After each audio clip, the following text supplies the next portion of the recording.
Vanessa, tell me where are your places? We could do a speed round. Where are your places at Roosevelt?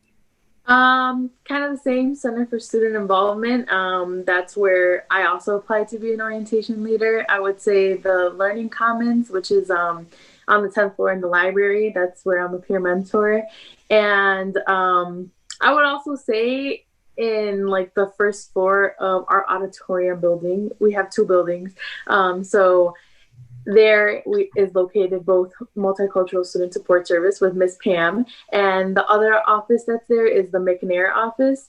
So they've helped me a lot. So I would say a little bit of everywhere because Yeah. Sam and I do everything together. So So the McNair office. So are you also, let me see, are you a McNair Scholar? Is that right? yes.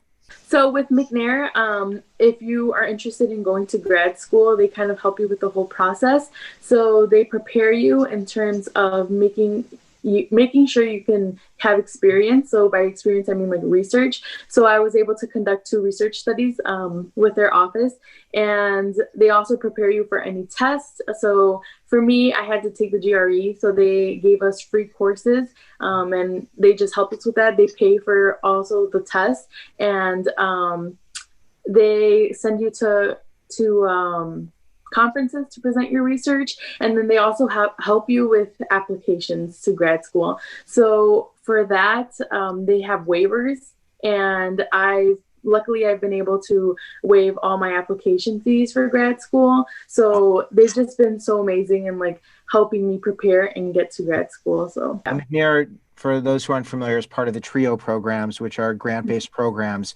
that if you're a first-year student, you go to that office and oftentimes there's programs for first generation students, low income students, underrepresented populations.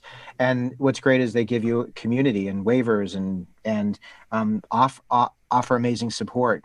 So the idea of being a commuter and being able to get so involved, like how can you commute and still be so involved and be able to get home? I mean, this is when people were on campus a little more, but like how do you commute and be so involved and have the whole college experience?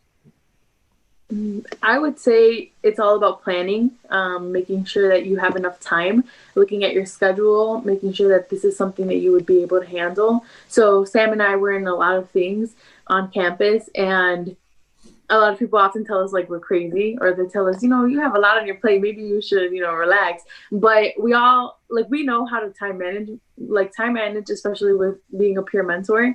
So I think for us, like we commute, but we also know what we can handle. We know how to fix it in our schedule, and yeah, pretty much. When students were on campus, would you drive? Would you take public transportation? How would you get back and forth? And when it comes to being safe late at night and being able to manage that, how do you do that? We would take the train. Sam and I, we actually live kind of close to each other, 15 minutes away.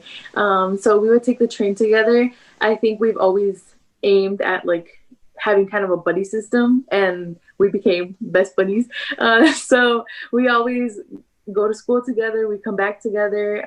Now, occasionally, we do have to go to campus. So usually on Tuesdays we go to campus, but we end up driving there now. And again, like we go together and then we leave together. So